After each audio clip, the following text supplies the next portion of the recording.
Me and Charlie have been talking about Tuckmust across the Mersey, and we think there was a few things unsaid about about the father.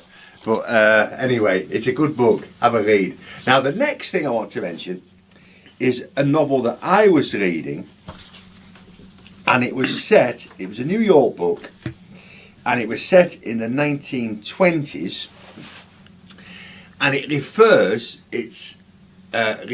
to the great 1927 New York Yankees baseball team. Now, I love my baseball. I've got to say, I do. I'm sorry to admit this because it is the United States. No, I'm only teasing. I do love my baseball. I love the statistics and I love the history of it. And in this novel, they referred to an Englishman, and then a man from Liverpool who played in the 1927 New York Yankees famous team. Well, it's half right. I have found the player they refer to, but he didn't play in that very, very fine and very famous team.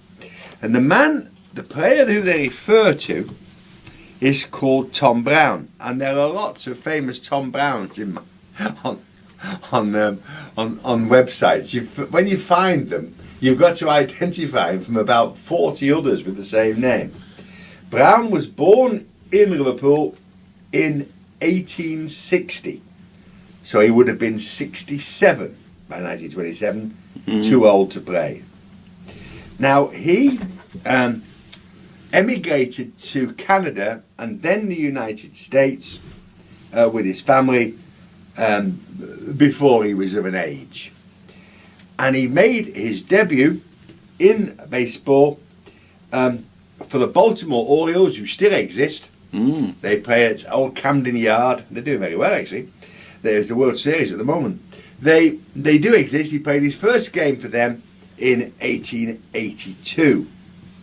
Now, baseball has lots of wonderful records in it. One of the things he was good at was a thing called a stolen base. So theoretically, the batsman hits the ball and he hits it so far that he's got time to get to first base before the ball is back in the arms of what we would call in cricket the wicketkeeper, which they call the catcher. However, there's a way of doing it where you kind of wait till the pitcher's about to pitch, the bowler, as you might know him from cricket, and you run to first base before he can throw you out. And our man Brown was the best at that. He was also the worst at errors. Now, in cricket, if you drop a catch, the TV and the radio make a fuss about it and they talk about it for a while and then they forget.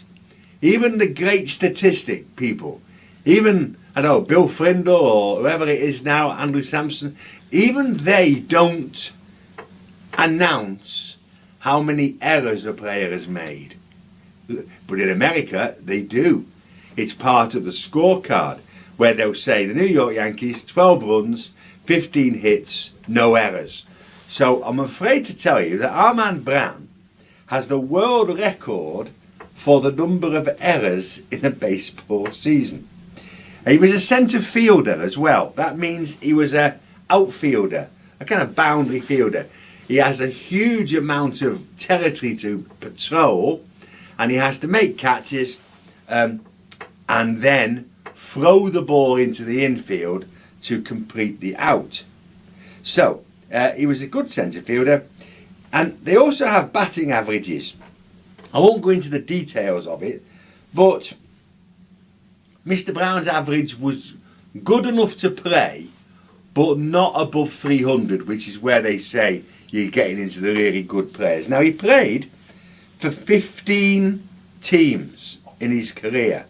They do that all the time. They still do that. I know in football now people can play for lots of clubs, but he did. He did move around a lot. And players had no rights in those days. They could be swapped at the merest hint.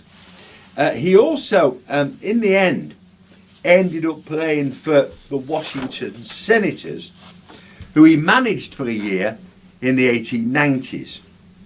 He also became a baseball umpire, but he got into a fight with a player for ejecting him from the game. And the crowd didn't like this because they'd come to see the player, not the umpire. So there was this huge row, and he got thrown out of being an umpire, and he ended up managing they call them minor league teams. We'd call them kind of lower leagues. He played for 17 seasons. He came back to Liverpool on a World Baseball Tour. Now, this interesting thing, this was a thing that they did in the 1890s, probably to try and introduce the game to other parts of the world. And I don't know where they played. It's too early for Anfield and Goodison, so I'm not sure. I didn't have a time to check really. They played a game in Liverpool, but I don't know where they played it. Probably been the cricket ground. It was well attended. Yeah, it might have been Egberth, where Lancashire played, mightn't it? That was open then. It was certainly well attended. He also played baseball in the Netherlands for a short while. I don't know how he ended up there. Now, he died in 1927, just at the time when the Yankees were winning their World Series. And as I say, obviously for his age anyway, he couldn't have played in that. But yes, we do have, in Liverpool, we do have a well-known, reasonably well-known American League, Major League Baseball player, Tom Brown.